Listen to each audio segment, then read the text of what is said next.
I bring you out, when I bless you, you'll know that it wasn't by your credit score. You'll know that it wasn't by your circle, because I'm going to cause some people to not help you. There are some people that you were thinking, well, maybe, and God says, no, that person was too much. No, that person was too much. Because when I bring you out, I don't want nobody else vaulting their chest up, sticking their chest out and saying, it was by my hand that you got out of this. It was by your credit that you got this out. It was about all these different things that you obtained this particular wealth, this breakthrough. And so God says, I'm going to stack the deck against myself. 450 to 1. It don't make no sense. It's going to be ridiculous when I do it. See, there are people who have gotten things that have gotten them through whatever means or ways and this, that, and that. And God said, no, not for you. When I exalt you, there will be no you ain't going to be able to use your title, you ain't going to be able to use your prestige, you ain't going to be able to use none of that to be able to question.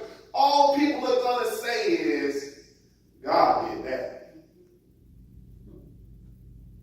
God did that. The Shadrach, Meshach, and Abednego, they were in the midst of the fiery furnace, and they were pulled out, and there was no harm. And the very first thing that all those people who were standing around were able to say was, there is no other God that is able to deliver out of this sort. They were astonished. They were looking at him because they didn't have the smell of smoke on them. And see, that's where God gets the glory. We see that God reduced this army for the distinct purpose of getting himself the glory.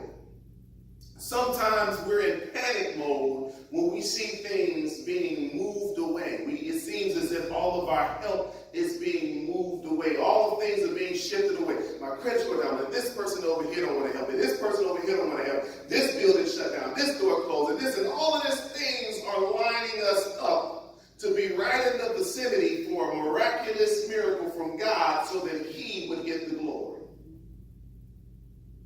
And so we know that God gave Gideon the victory. Today, God is going to bring us into a realm of victory for his name's sake. You already have enough. And so we have to resist the temptation to look at the fact that we may be 300 against 135,000. We have to resist the temptation to realize that we are outnumbered, outgunned, outmanned, out everything. But see, when you and God, you make up the majority.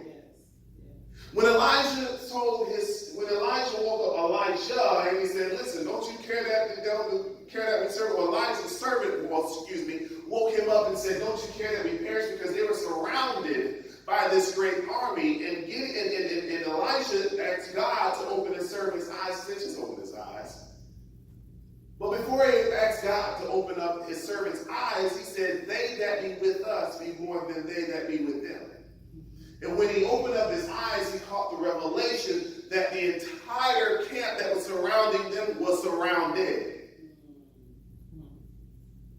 The very thing that you think is not enough, God is saying, I want to use it for a purpose. Jesus turned 2 fish, 5 loaves and the bread, and he fed a multitude of 5,000. He's saying, you have enough.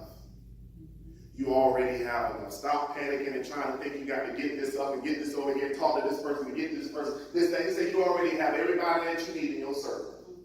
You already have every contact that you need. Matter of fact, you have the contact because I know everybody. That's why I said, seek ye first the kingdom of God and his righteousness, and all these things will be added unto you. When we truly seek and we press into God and we seek after him, everything that we're praying and needing and who is truly in God's will for us to be and to have is coming to us.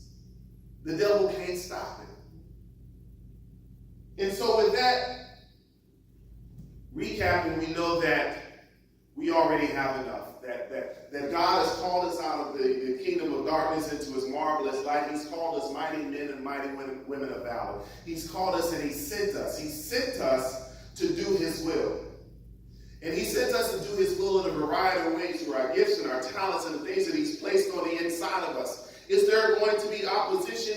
Absolutely, because the enemy comes with opposition, but the opposition usually comes in the form of doubts, thoughts, naysayers, haters, all of those different things that are outwardly meant to oppress us. The Midianites were oppressing Israel, but God had a greater plan. God called them to be delivered.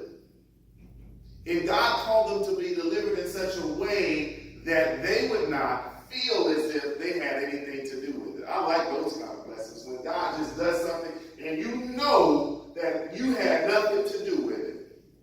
The children of Israel, shoes ain't wearing out. Shoes and clothes still after 40 years. That's God. And so I want to open up the floor, as we always do, to anyone who does not know this great God. Give myself away.